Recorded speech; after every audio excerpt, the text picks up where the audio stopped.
the vegan soy yogurt, this is such an easy recipe, but I promise you it will be an integral part of not only this cheese class, but many other dishes you'll make throughout this course and potentially your life.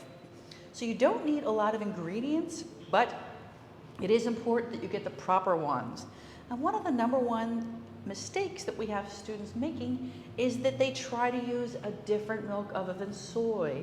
So here in Greece, it's called soja or soya, but you want to make sure that you get a soy milk. Please make sure that you get one that's unsweetened because you might be using this in a savory application. And last but not least, you want to make sure that you have as high a protein content as possible. The closer to 4, the better, but at least 3%. And that's going to add with the thickness and the creaminess of the yogurt and not make it too runny. Next, you'll need a thermometer, also a whisk, and then you need your starter yogurt. So when we talk about a starter yogurt, make sure that that is plant-based, of course. Now here's where you actually could use a sweetened yogurt. You don't have to seek out one that is 100% sugar-free because it's such a low percentage of the overall finished yogurt that we're making. A little bit of sweetness will not matter. But the important thing that is very critical is that you make sure you do have live cultures in that. And what does that mean? Those are all the live cultures that are actually going to be working with your soy milk to create your new yogurt. And how do you know if there are live cultures in there? Well, you use your brain and you read. That's right. Most of the labels will, they have to show what ingredients are in there. So read the label and make sure it has something like lactobacillus or something that sounds very sciencey on there. In fact, in this one that we're using today, it says live cultures of bifidus and lactobacillus acidophilus. So you don't have to be worried, just know that it has to have live cultures in it. So the first step is just to heat up your milk, and you do not want to boil it. So that's why you want to make sure that it never comes to a boil. We're looking to get this up to 80 degrees C. We don't want to, again, to let it boil. So just let it come to a little bit of a steam, and that's going to be heating up our milk to kill any bacteria that we don't want.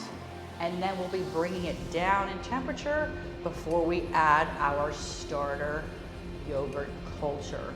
So there's nothing fancy here. I'm just heating an entire, this is 1 liter. Of course we're more metric focused here because most of the world is metric, but this is pretty much a standard carton around the world. I use an entire liter in a pot, and I'm heating this up over low temperature. Don't walk away from it, it might scald. So once again, use your thermometer and bring it up to 80 degrees. Beautiful, there. So we reached our 80 degrees. And now you just want to take your milk off the heat. And I do recommend covering this. We don't want to let a skin develop on this. So just now wait until this comes down to room temperature. We really want to bring this down to 45 degrees until it's no longer hot to the touch. And then we'll be whisking in our live cultured yogurt. Now while you wait for your milk to cool down, you want to sterilize all of your jars with boiling water. And one of the ways I like to recommend is actually using a hot kettle. I know they're popular in some parts of the world. They're so inexpensive and handy. I do recommend that, but you want to sterilize your jar and your lid. And then we'll be ready to create our yogurt. So now we have cooled our milk down. Look at that, under 45 degrees. Actually, we're down to 30, about 39. And so all I want to do is mix in our yogurt. Just have that nice stir there.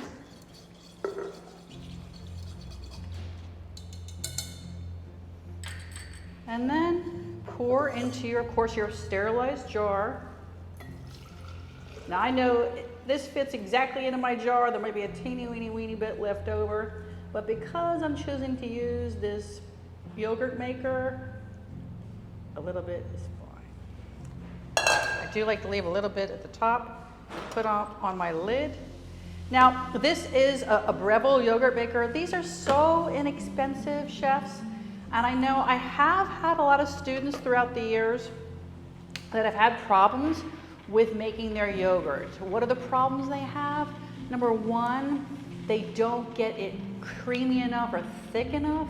So they're worried about having it be too long or not long enough.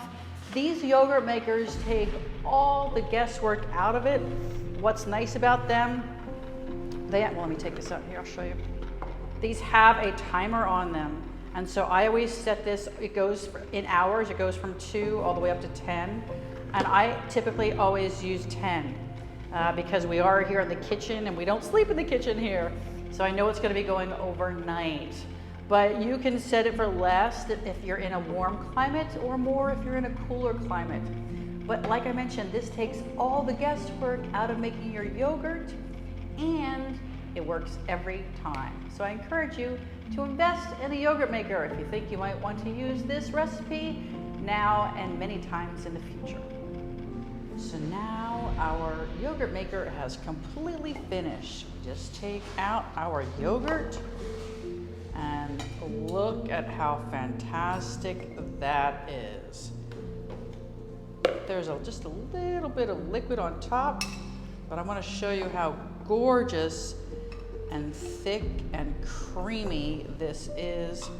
How fantastic would this be with some muesli or in a nice sauce? Here, I'm actually going to put it with some of our homemade vegan honey. That's right. Honey and homemade yogurt, maybe with some fresh fruit. Nothing better than that. Try it. It's not difficult. Just make sure that you sterilize everything. And of course, if you don't have a yogurt maker, you want to make sure it's to the right temperature. So it might take a little bit longer if you want it to set up, or a little bit less time if you like a thinner yogurt.